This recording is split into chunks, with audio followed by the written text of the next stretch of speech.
Bonjour à tous, c'est Jérémy. Bienvenue sur DocMove. Nous allons parler aujourd'hui de l'asthme. C'est une pathologie qui est présente chez près de 4 millions de personnes en France et qui cause près de 60 000 hospitalisations par an. C'est une maladie qui est extrêmement fréquente. Il existe certains conseils sur lesquels il faut agir afin de diminuer ce nombre d'hospitalisations. Faisons un point sur l'asthme. C'est une maladie qui touche les bronches. C'est une maladie chronique, c'est-à-dire qu'elle est présente toute la vie, apparaissant de manière intermittente, c'est-à-dire que l'on peut avoir une crise d'asthme puis ne rien avoir pendant plusieurs mois ou années. Elle correspond en fait à l'apparition d'un stimuli, la fumée de tabac, la pollution ou autre, qui favorise l'inflammation des bronches, entraînant une obstruction des voies aériennes, diminuant ainsi le calibre des bronches, empêchant une respiration correcte durant quelques heures, voire quelques jours. Il existe également une atteinte au niveau des muscles de la paroi des bronches qui deviennent plus tendus, entraînant ce que l'on appelle une bronchoconstriction.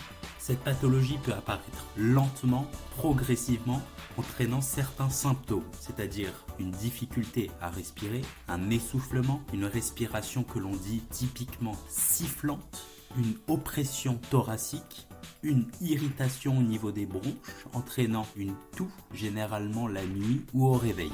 C'est une pathologie qui est extrêmement invalidante pour les personnes. Il existe certains facteurs de risque favorisant l'apparition de l'asthme. Bien sûr, nous avons l'hérédité, les causes génétiques, une atopie, c'est-à-dire une tendance à être allergique, favorisant l'apparition de l'asthme. Le sexe masculin, le fait d'être un homme favoriserait l'apparition de l'asthme. Il existe cependant un facteur qui diminue l'apparition de cet asthme, c'est l'allaitement qui protégerait énormément contre l'asthme. Il existe bien sûr des facteurs déclenchants qui favorisent l'apparition de cet asthme. Nous avons l'une des causes les plus importantes et sur laquelle il faut agir, est la fumée de tabac. Nous avons encore la pollution ou encore des facteurs allergisants comme les acariens, la poussière ou autres. Il est donc important d'agir sur différents conseils pour diminuer l'apparition de cet asthme qui peut être gravissime, entraînant parfois malheureusement des décès. Il faut bien sûr diminuer l'exposition au tabac, favoriser l'allaitement qui protège contre l'asthme, favoriser un mode de vie sain avec une alimentation équilibrée, une activité physique adaptée qui diminuerait l'apparition de l'asthme, diminuer bien sûr l'exposition aux allergisants, la poussière, les acariens, améliorer la ventilation et diminuer l'humidité à la maison, favoriser le nettoyage fréquent des objets comme l'aspirateur, diminuer l'exposition aux polluants qui est bien sûr une des causes favorisant l'asthme.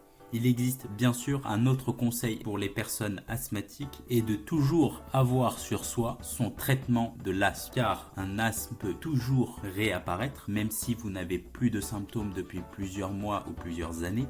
La deuxième chose est d'avoir un suivi régulier avec son médecin ou son pneumologue afin de voir si le traitement que vous avez actuellement est adapté ou bien faut-il le changer. Il existe un autre point sur lequel je voudrais insister. Ce sont les critères permettant de savoir si votre asthme est contrôlé ou non, nécessitant alors un rendez-vous rapide avec votre médecin traitant ou votre pneumologue. Les critères sont une inefficacité des traitements, le fait d'utiliser plus fréquemment son traitement des crises d'asthme par exemple, une personne qui se réveille la nuit avec une toux, une respiration sifflante ou un essoufflement, la présence le matin d'une respiration sifflante ou d'une sensation d'oppression thoracique malgré la prise du traitement, une personne dont les activités de la vie quotidienne sont altérées ou modifiées, ou encore une gêne respiratoire plus importante le matin ou la nuit.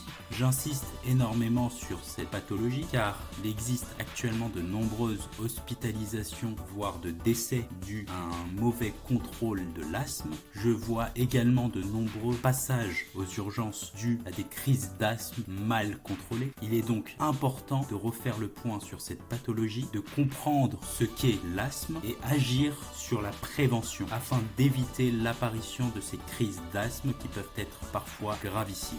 J'espère que cette vidéo vous a plu. N'hésitez pas à vous abonner sur ma page DocMove. Je vous dis à bientôt pour une nouvelle vidéo. Ciao!